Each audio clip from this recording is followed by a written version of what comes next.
Hi, welcome to Chad's Silversmithing. Before we get too far into the video, if you wouldn't mind hitting that like button, that really helps to get my channel promoted. I appreciate it. And also, love it when you leave a comment, so let me know what you think, ideas for videos, things you'd like to see, that kind of stuff. So today I'm going to do something that involves my Patreon. My Patreon group, every month I give them a theme to make a piece to. And this month, the theme was movies, and so I'm going to make something based off of a movie that I've seen a long time ago. It's been a while since I've seen it, but there's a famous scene, and it's on the movie poster, I think, for The Shining. There's a carpet pattern that's sort of iconic, and it's hexagonal. And I'm going to make something with some copper and some silver that's hexagonal like that and kind of represents that. So we'll see how that turns out. I think it'll be a good challenge. I have some serious angle filing to do on this one. Speaking of Patreon, I wanted to thank my patrons. I have a brand new one, Satalia J. Thank you for signing up. I really appreciate it. I hope I said your name correctly. I'm really enjoying the free exchange of ideas we have going on over there and all of the knowledge that they have. It's really nice. And thank you so much for your generosity, patrons. I really appreciate that. The other group is my YouTube subscribers, and we just passed 10,400, which is amazing. Thank you both for the kind comments in the comments section and also for the financial contributions like the Buy Me a Coffee and the Super Thanks. Those things really help with supplies. So, with that being said, let's get started on the Shining pendant. These are a couple of the versions of my design idea books, and these are available in my merch store along with I think 3 or 4 other different cover designs. This one has various pictures that my wife did filters on my face to make me look strange, so I really appreciated her doing that for me. I like them because as I've been doing this YouTube channel, it's given me a place to kind of formulate my ideas, and I generally get a better result when I draw something out in advance. And so I'll put a picture of the carpet on the movie poster up here in the corner. This is directly taken from the pattern in the carpet from the movie. I think what I'm going to do here to make it is I have a little thick piece of copper here. It looks like it's probably maybe 14 gauge thick or something. That's from some copper strapping I had that I picked up somewhere. I'm going to make the little hexagon in the middle out of this, so I'll have to be doing some sawing. And the other parts I'm going to make out of 8 gauge half round wire, I think. It'll be these segments here. The tricky part on doing this is going to be getting the angles pretty good. If you have one of those miter vise jigs, that's the better model than I have, which has mine just has the 90 degrees and 45 degree angles. Some of them have a third one with 60s and 30s. These angles are 60 degrees, so that would make this a little bit easier for you probably. I'm going to have to do some freehand filing, and I may be able to clamp it in here and use that as a guide to get it lined up once I make the marks for where the lines are going to be. So we'll do that. I'm going to put a piece of 26 gauge sheet on the back. I probably will solder the outside hexagon first, and then I think I may solder down the piece of copper onto a big piece of 26 gauge sheet, and then I'll center this thing over that so I can get it as close to perfect as possible. I'm not sure how this will turn out, but I have high hopes for it. I think it'll be pretty cool if it works.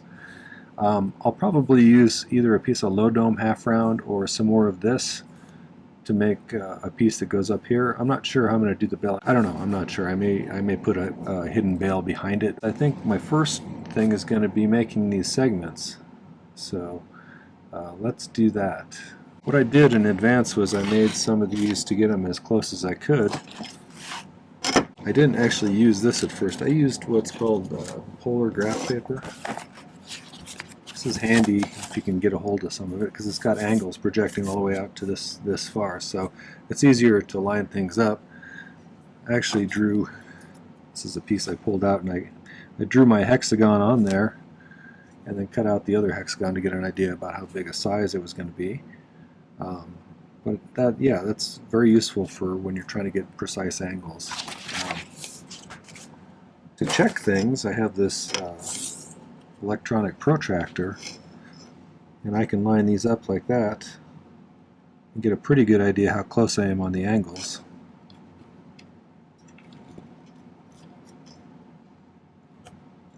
So I can double check my work there. The thing is, when you're adding angles together like this, the slight mistake amplifies itself as you go around. So I want to get it as close to possible, as close to perfect as possible on the first go round. I can always go back and redo some if I need to, but I find it's easier to get a precise line if I need something pretty precise. If I can find my marker, first of all. See, this one's purple on the bottom.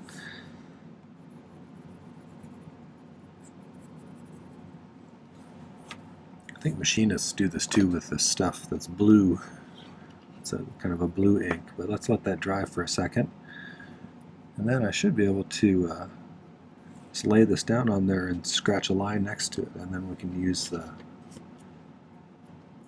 miter vise jig to kind of clamp it in place right along that line that I scribe, and we'll file it down there. So let's I'm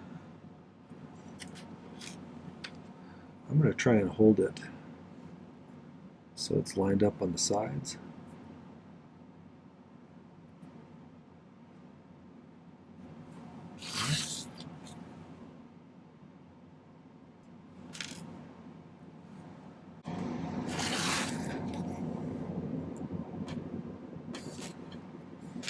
So we got that. Now let's just, I'm going to cut off a little bit of that. Not all the way up to the line because it pinches it a little bit.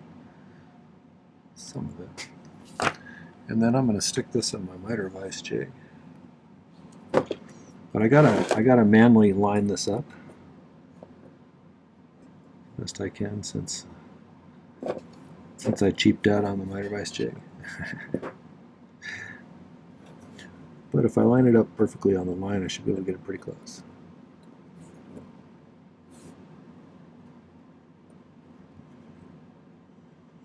Since we're not lining it up against something in here, probably want to clamp it down pretty tight.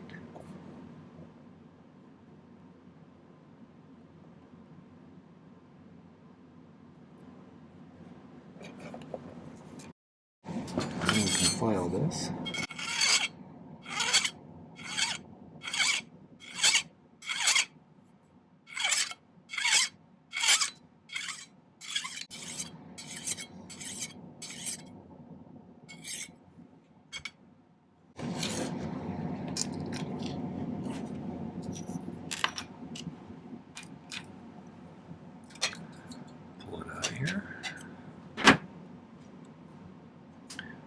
Then you could probably line it up and use your saw, but I'm just going to snip it off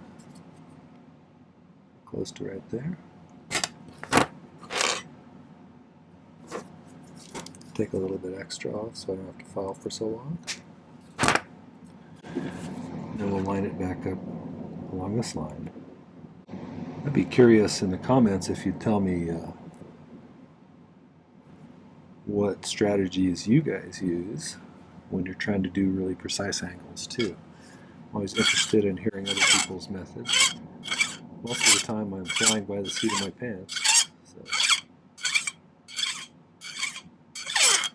that's part of the fun of things, though, I think, is figuring out how to do something, especially if you don't have really expensive tools.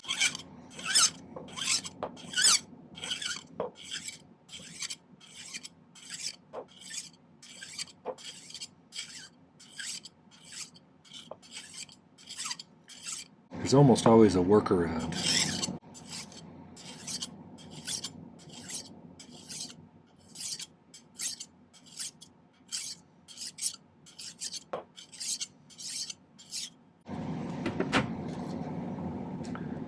So we got that. Let's see how we measure up size-wise.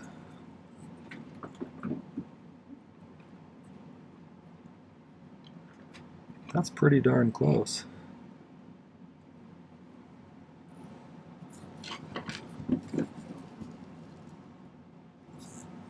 We may have to do some real little fine refining of the angles because they're not perfect, but I think they're pretty close.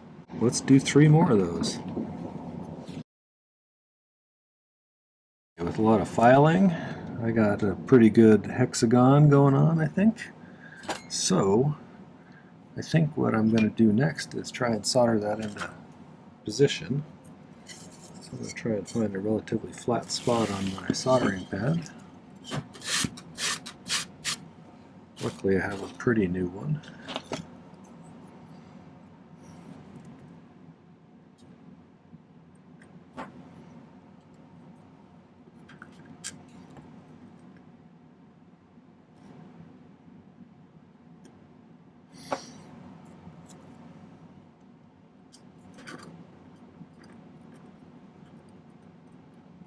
If you haven't been to my channel before, I use almost exclusively hard silver sheet solder.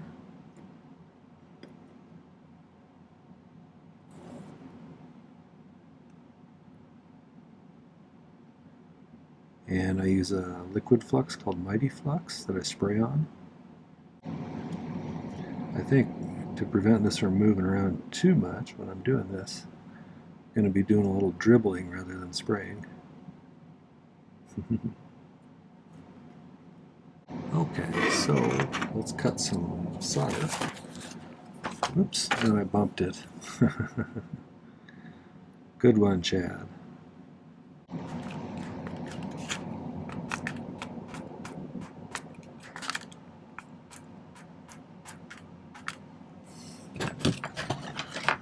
I'm going to go ahead and get the flux dried first, and then I'm going to cut some solder so it's less likely to move too much.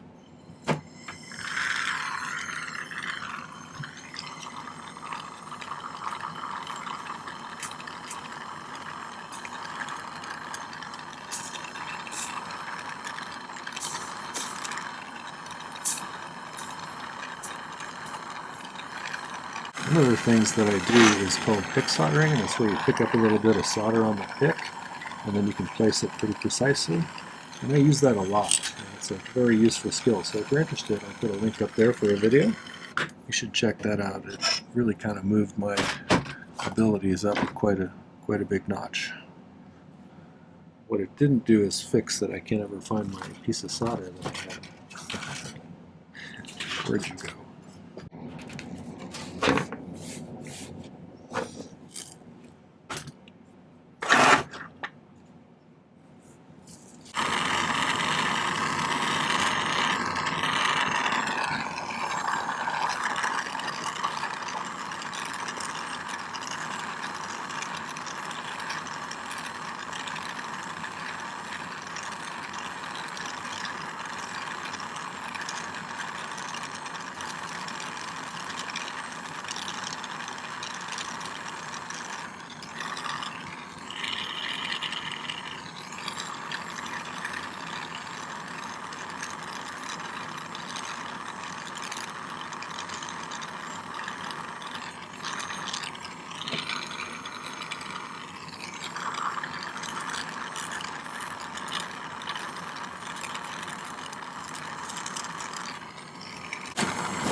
I'm really looking for is that these sides across from each other are pretty parallel.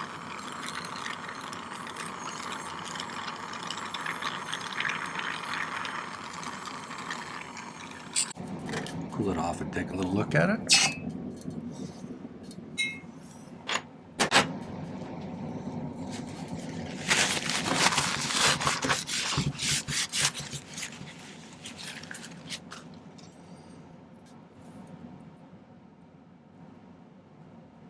Pretty good. I think it's going to be good enough. This is one of those situations where if I try to mess with it too much, I'll probably mess it up worse. So let's file the bottom flat.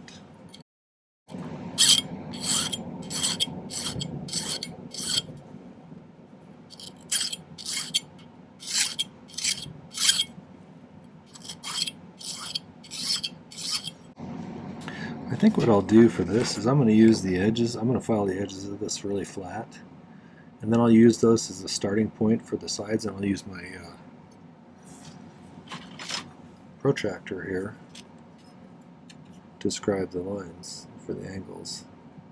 So let's do that first. Let's file this end flat.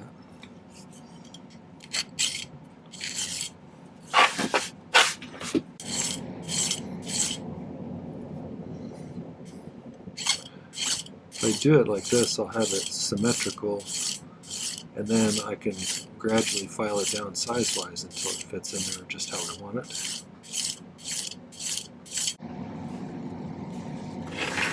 What I'm doing here is I'm trying to get this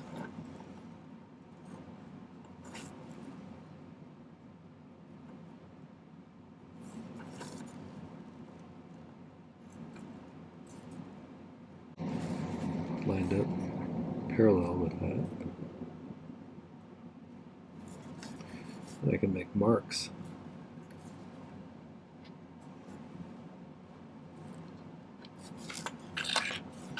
I should be able to use this to get a pretty precise 60-degree angle.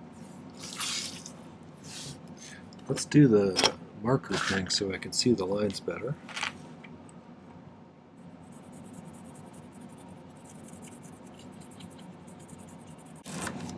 Just lining up those places I marked there.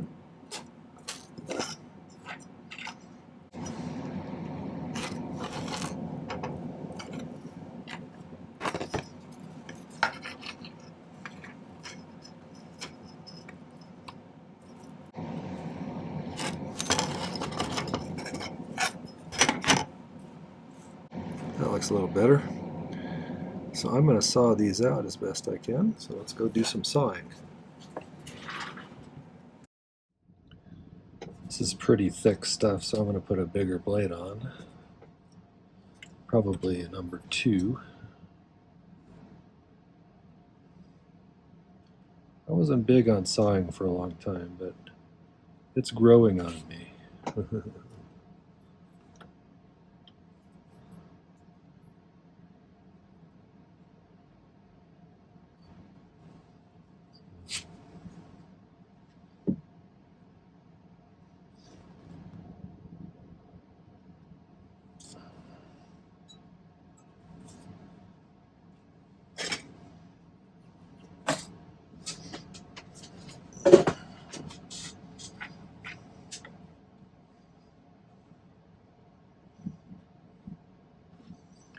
That's when you need to get a hole started, or a slot started. Use a slot on the wood here to keep it lined up. A little easier to get it going in the way that you want it to.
That's relatively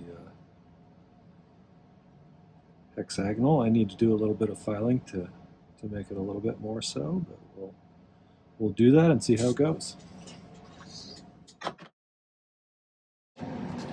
So I still have this over here, and then after I cut this out, I did some creative filing using the miter vise jig to try and get these a little bit more evened up, and I got it pretty good. So I think that'll be all right to go in there. I want it to be relatively straight.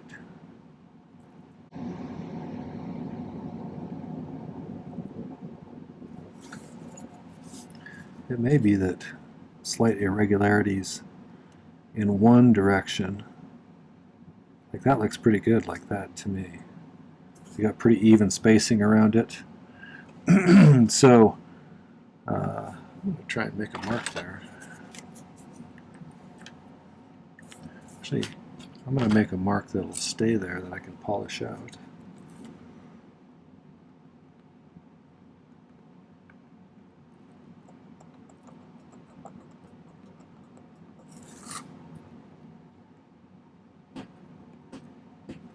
So my thought is that it would be easiest to get this position perfectly if I solder this down.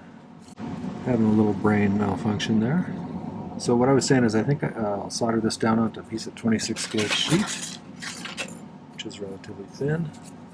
It's going to make sure it's big enough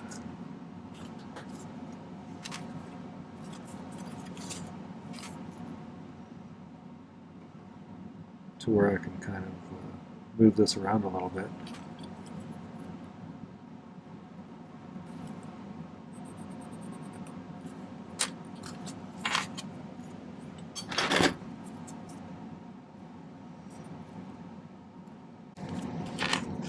So we'll just, when I solder this down, I'll solder it down kind of right about there.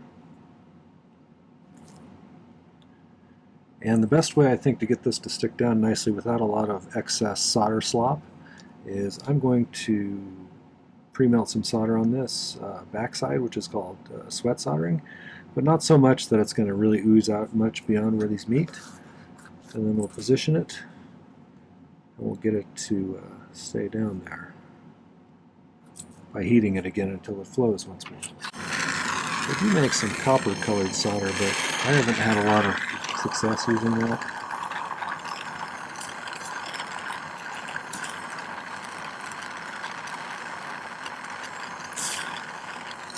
It's not really very copper colored anyway, it's pretty different than regular copper.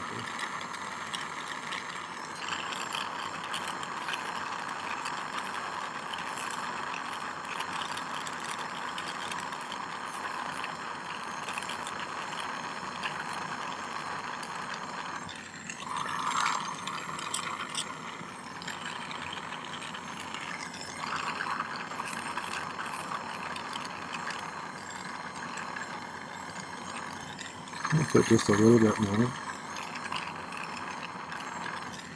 So you got a good puddle there. Let's flux this piece.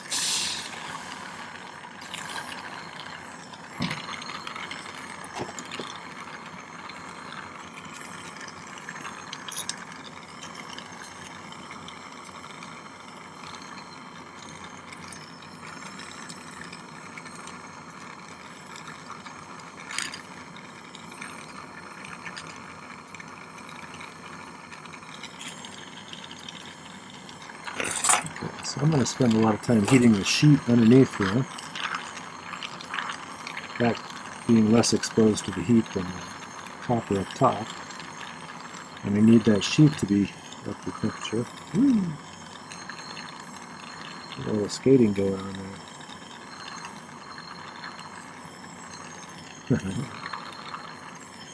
I'm going to try and prevent that from happening when we solder this on there. So.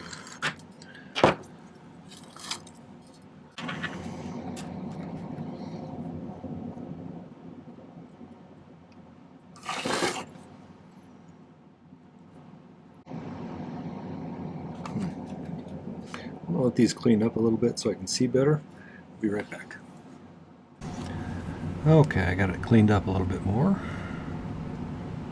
I'm going to try and get it positioned and have it not move closer or anything on it. I'm going to try and dry this so it doesn't boil. When it boils, sometimes it moves stuff around. So I think it stayed pretty much where I wanted it to. I'm going to cook off the excess flux there. Also heat it a little bit while I'm doing that.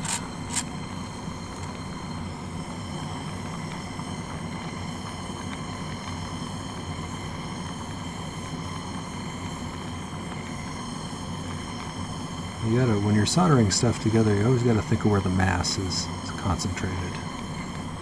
So the sheet on the back is pretty thin, although it is harder to get up to temperature when the torch is above it. So these pieces that are massive in the middle are going to require some contact.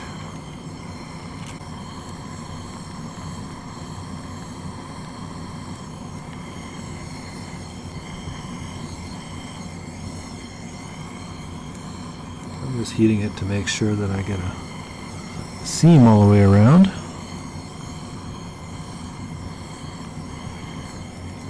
That looks pretty good. Usually check it over to make sure there's no gaps in my seams. The middle thing stayed pretty much where I wanted it to. So I think now we can probably just trim off the excess.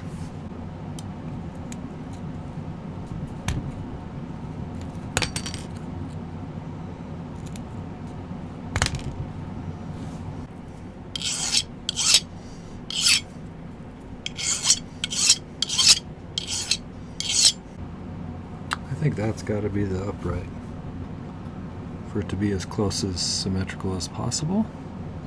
Let's make a mark on that so I know which side's up. I have this piece of number 4 low dome half round that I cut, and I think I want to mount that right there, but I want it to kind of merge right into it, and so I need to file a central notch, but I want it to be kind of only on the back side. So I'm going to probably have to do some of this by hand. So let's see if we can do that. I'm going to put it on the center here.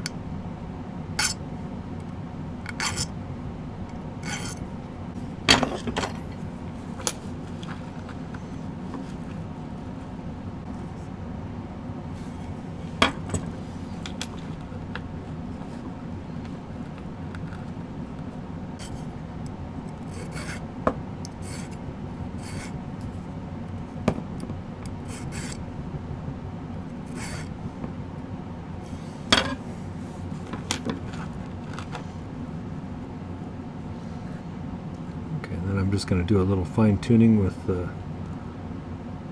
Dremel and an abrasive white wheel. I'll be right back. Alright, hopefully you can see that. I've got it positioned. I put a little piece of sheet behind it to lift it up a little bit because I want it to be pretty close to the surface up here. And so let's give that a shot. This piece over here has a lot more mass than the piece up top, so a lot of my time I'll be spending down here, heat-wise.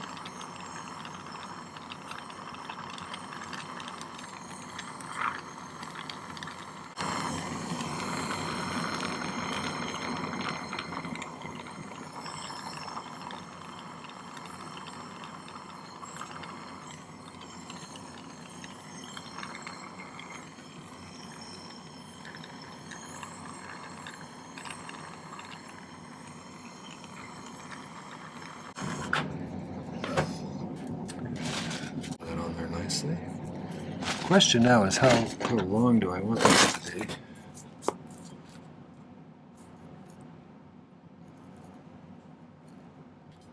Probably not as long as it is.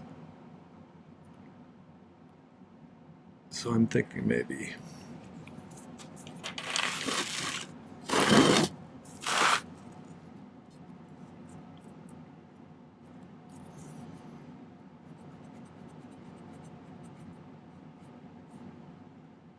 I think I'm going to make kind of a rectangular hidden veil behind it.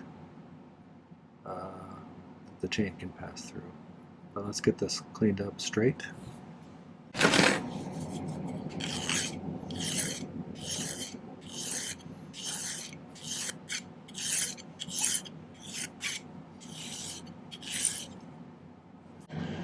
And I think for the bail, let's use a little bit of 22 gauge maybe.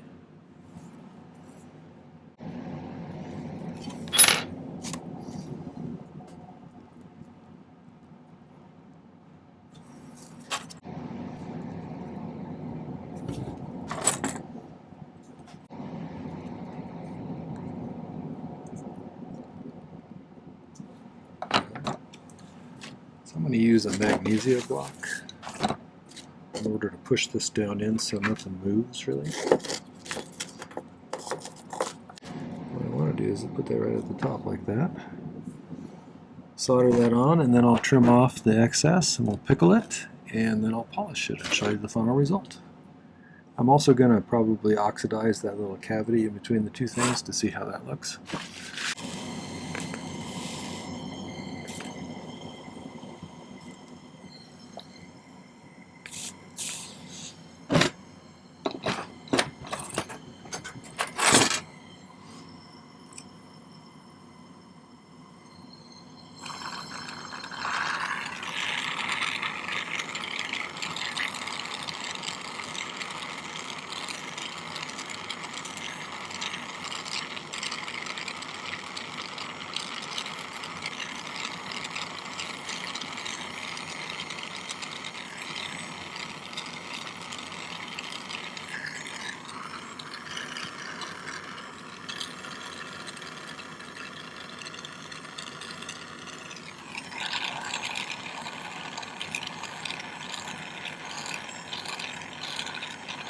Bonus points for anyone who can tell me why I'm heating the big piece when I'm soldering up here.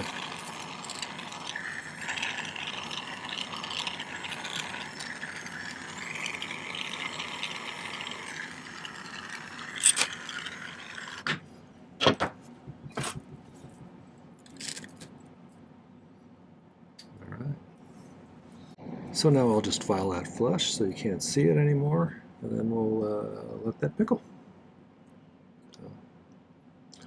I'll be back.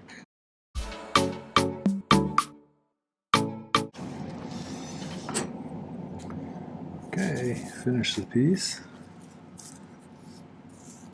We got it pretty well centered, I think. Better than I had anticipated. Sometimes it's hard to get things like that centered, but the only issue that I thought needed some work was, and sometimes you get a little bit of solder that flows in between, and then it causes some unevenness in the gaps like that, and when you go to oxidize it, it doesn't oxidize quite the same as everything else, and so it's not perfectly oxidized over here, so you wouldn't notice that unless you were close up and taking a look at it though. So I think this one came out pretty good. So I will take some pictures and put them at the end.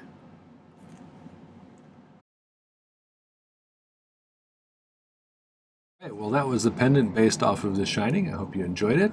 If you did, make sure to hit the like button before you leave, and check out some of my other videos. I have over 300 now, so it's a huge catalog of material. There's lots of ideas you can pick from, and most of them are full tutorials, so you can kind of see step by step how I make them, and you can peruse those and make your own versions of what I've made here. So if you like what you find there, don't forget to subscribe to the channel. I'd love to have you as a subscriber. And check out the video description down below for some important links. There's one about safety. There's one to my website if you want to buy some of my jewelry. There's a link to my merch store if you want to get yourself one of those nice design idea books, or a mug, or a water bottle. Lots of great stuff there. There's also a link to Buy Me a Coffee if you just want to give me a little cash infusion to help with some supplies, which I appreciate. And there's a link to my Patreon if you want to check out some more information about the different tiers on Patreon and what goes on over there. So thanks for watching. I really appreciate you visiting. Take care. Happy silversmithing.